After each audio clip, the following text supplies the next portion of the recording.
ನಮಗೆ ಅವೇರ್ನೆಸ್ ಅಂದರೆ ಏನು, ಮೆಡಿಟೇಷನ್ ಅಂದರೆ ಏನು, ಸಬ್ಕಾನ್ಷಿಯಸ್ನ ಯಾವ ರೀತಿ ಪ್ರೋಗ್ರಾಮಿಂಗ್ ಮಾಡಬೇಕು, ನಮ್ಮ ಜೀವನ ಬದಲಾವಣೆ ಆಗಬೇಕು ಅಂದರೆ ಹೊಸ ವಿಚಾರ, ಹೊಸ ಭಾವನೆ, ಹೊಸ ಆ್ಯಕ್ಷನ್ಗಳನ್ನು ಹಾಕಬೇಕು ಅಂತ ಅರ್ಥ ಆಗಿದೆ.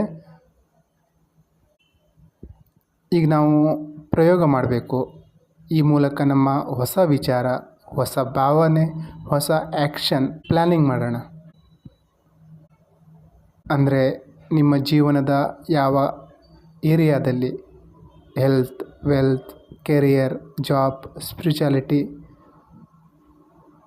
ಯಾವುದನ್ನು ನಾವು ಅಭಿವೃದ್ಧಿಪಡಿಸಬೇಕು ಅನ್ನೋದನ್ನು ಒಂದು ಪ್ಲ್ಯಾನ್ ಮಾಡೋಣ. ಆ ಪ್ಲ್ಯಾನಿಂಗ್ನ ನೆಕ್ಸ್ಟ್ ನಾವು ಧ್ಯಾನದ ಮೂಲಕ ಸಬ್ಕಾನ್ಷಿಯಸ್ ಮೈಂಡಲ್ಲೇ ಇಳಿಸೋಣ. ಪ್ಲ್ಯಾನ್ ಮಾಡಬೇಕಂದ್ರೆ ಮೊದಲನೇದಾಗಿ ಇಂಟೆನ್ಷನ್. ನಿಮಗೆ ಏನು ಬೇಕು? ಇಲ್ಲಿ ಉದಾಹರಣೆಗೆ ವೆಲ್ತ್, ದುಡ್ಡು, ಸಮೃದ್ಧಿ, ಸಂಪತ್ತು. ಈಗ ಮೊದಲನೇ ಸ್ಟೆಪ್ಪು ಥಾಟ್ಸ್. ವೈ? ನಿಮಗೆ ದುಡ್ಡು ಯಾಕೆ ಬೇಕು ಅದನ್ನು ಬರ್ಕೊಳ್ಳಿ. ಇಲ್ಲಿ ಉದಾಹರಣೆಗೆ ಒಂದು ಟೆಂಪ್ಲೇಟ್ ಕೊಟ್ಟಿದ್ದೀನಿ. ಯಾಕೆ ಬೇಕು ಅಂದರೆ ಫೈನಾನ್ಷಿಯಲ್ ಸುರಕ್ಷತೆಗೋಸ್ಕರ, ಫೈನಾನ್ಷಿಯಲ್ ಫ್ರೀಡಮ್ಗೋಸ್ಕರ, ಕಂಫರ್ಟ್ಗೋಸ್ಕರ ದುಡ್ಡು ಬೇಕು. ಇನ್ನು ಎರಡನೇ ಸ್ಟೆಪ್ ಇಮೋಷನ್. ನಮ್ಮ ಹತ್ರ ದುಡ್ಡು ಬಂದರೆ ನಮ್ಮ ಫೀಲ್ ಏನು, ಭಾವನೆ ಯಾವ ರೀತಿ ಇರ್ತದೆ. ಇಲ್ಲಿ ಗ್ರ್ಯಾಟಿಟ್ಯೂಡ್ ಅಂದರೆ ಕೃತಜ್ಞತೆ, ಲವ್, ಪ್ರೀತಿ, ಆನಂದ ಇದನ್ನು ಬರೀರಿ. ನಿಮಗೇನು ಬೇಕು, ವಿಚಾರ ಏನು, ಯೋಚನೆ ಏನು, ಥಾಟ್ಸ್ ಏನು, ಅದಕ್ಕೆ ಫೀಲಿಂಗ್ ಏನು.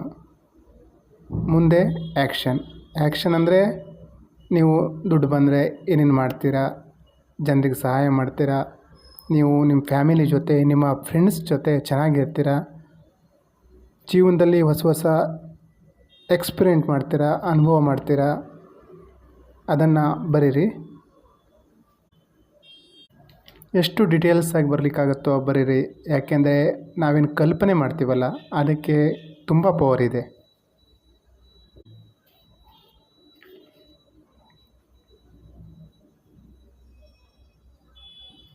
ಒಂದೆರಡು ಉದಾಹರಣೆ ಹೇಳ್ತೀನಿ ನೋಡಿ ಕಲ್ಪನೆಯ ಪವರ್ ಬಗ್ಗೆ. ಒಂದು ಸಲ ಎಕ್ಸ್ಪೆರಿಮೆಂಟ್ ಮಾಡ್ತಾರಂತೆ. 2 ಗ್ರೂಪ್ ಮಾಡ್ತಾರೆ ಪಿಯಾನೋ ನುಡಿಸೋದು. ಅದರಲ್ಲಿ ಒಂದು ಗ್ರೂಪಿಗೆ ಪ್ರಾಕ್ಟಿಕಲಾಗಿ ಮಾಡಿಸ್ತಾರೆ ಟ್ರೈನಿಂಗು. ಇನ್ನೊಂದು ಬರೀ ಕಲ್ಪನೆ ಮುಖಾಂತರ ವಿಜುವಲೈಸೇಷನ್ ಮಾಡಿಸಿ ಟ್ರೈನ್ ಮಾಡ್ತಾರೆ. ಪರೀಕ್ಷೆ ಮಾಡಿದಾಗ ಪಿಯಾನೋ ಮುಡ್ದೇ ಇರೋವಂಥವ್ರು, ಬರೀ ಕಲ್ಪನೆಯಲ್ಲಿ ಪಿಯಾನೋ ನುಡಿಸಿದಂಥವರು 70% ಚೆನ್ನಾಗಿ ನುಡಿಸಿದ್ರಂತೆ. ಹಾಗಾಗಿ ಕಲ್ಪನೆ ನಮ್ಮನ್ನು ಮುಂದೆ ಕರ್ಕೊಂಡು ಹೋಗ್ತದೆ. ನಾವು ಇವತ್ತು ಉಪಯೋಗಿಸುವ ಏನೇ ವಸ್ತುಗಳಿರ್ಬೋದು, ಅದು ಮುಂಚೆ ಯಾರ್ದೋ ಕಲ್ಪನೆಯಲ್ಲಿ ಮೊದಲು ಕ್ರಿಯೇಟ್ ಆಗಿತ್ತು, ನಂತರ ಅದು ಮ್ಯಾನಿಫೆಸ್ಟ್ ಆಗಿರೋವಂಥದ್ದು, ನಮ್ಮ ಕೈಯಲ್ಲಿ ಸಿಕ್ಕಿರೋವಂಥದ್ದು. ಹಾಗಾಗಿ ಕಲ್ಪನೆ ತುಂಬ ಚೆನ್ನಾಗಿ ಮಾಡಿ.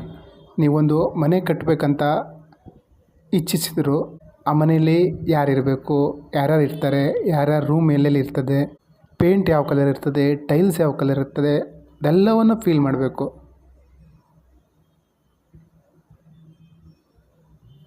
ಅಂದರೆ ನಿಮ್ಮ ಕಲ್ಪನೆಯಲ್ಲಿ ಇಮೋಷನ್ ಜಾಗೃತ ಆಗಬೇಕು. ಆವಾಗಲೇ ಅದು ಖಂಡಿತವಾಗಿ ಮ್ಯಾನಿಫೆಸ್ಟ್ ಆಗೋದು. ನಿಮ್ಗೊಂದು ವೇಳೆ ವಿಜುವಲೈಸೇಷನ್ ಮಾಡ್ತಾ, ಕಲ್ಪನೆ ಮಾಡ್ತಾ ಆ ಫೀಲ್ ಬಂದಿಲ್ಲ ಅಂದರೆ ನೀವು ಅದನ್ನು ಏನು ಟೆಂಪ್ಲೇಟ್ ಮಾಡಿದ್ದೀರೋ ಅದು ಮತ್ತೆ ರೀಸೆಟ್ ಮಾಡಬೇಕಾಗುತ್ತದೆ. ಯಾಕೆಂದರೆ ನಿಮ್ಗೆ ಫೀಲ್ ಬಂದಿಲ್ಲ ಅಂದರೆ ಅದು ಟೆಂಪ್ಲೇಟಲ್ಲೆಲ್ಲೋ ಮಿಸ್ಟೇಕ್ ಇದೆ ಅಂತ ಅರ್ಥ. ಏನು ಗೊತ್ತಾ, ಒಂದೊಂದು ಸಲ ನಾವೇನು ಮಾಡ್ತೀವಂದರೆ ನಮಗೆ ಏನೋ ಬೇಕಾಗಿರ್ತದೆ, ನಾವು ಬೇರೆಯವರು ಒಂದು ಕಾರ್ ತಗೊಂಡ್ರಂತ ನಾನು ತಗೊಳ್ಬೇಕು, ಮನೆ ಕಟ್ಟಿದ್ರು ಅಂತ ನಾನು ಮಾಡಬೇಕು, ಈ ರೀತಿ ನಾವು ಆಸೆ ಪಡ್ತಾ ಇರ್ತೀವಿ. ಆ್ಯಕ್ಚುಲಿ ನಮಗೆ ಆಸೆ ಬೇರೆದೇನೋ ಇರ್ತದೆ. ಈಗ ನನಗೆ ದುಡ್ಡು ಬೇಕು ಅಂತ ನಾನು ವಿಜುವಲೈಸೇಷನ್ ಮಾಡ್ತಾ ಇದ್ದೀನಿ. ಆದರೆ ನಿಜವಾಗ್ಲೂ ನನಗೆ ಯಾರಾದರೂ ಆ ದುಡ್ಡಿಂದ ನನಗೇನೇನು ಬೇಕೋ ಅದೆಲ್ಲವನ್ನು ಯಾರಾದರೂ ಕೊಟ್ಟರೆ ನಂಗೆ ದುಡ್ಡೇ ಬೇಡ, ನನ್ನ ಗುರಿನೇ ಬೇರೆ ಈ ರೀತಿ. ಹಾಗಾಗಿ ನಿಮ್ಗೆ ಏನು ಬೇಕೋ ಅದನ್ನು ಸರಿಯಾಗಿ ಡೀಟೇಲ್ಸಾಗಿ ಕೂತ್ಕೊಂಡು ಟೆಂಪ್ಲೇಟ್ ರೆಡಿ ಮಾಡಿ, ನೆಕ್ಸ್ಟ್ ಅದನ್ನು ನಾವು ಸಬ್ ಕಾನ್ಷಿಯಸ್ ಮೈಂಡಲ್ಲಿ ಇಳಿಸ್ಲಿಕ್ಕೆ ಧ್ಯಾನದ ವಿಧಾನ ಹೇಳ್ತೀನಿ.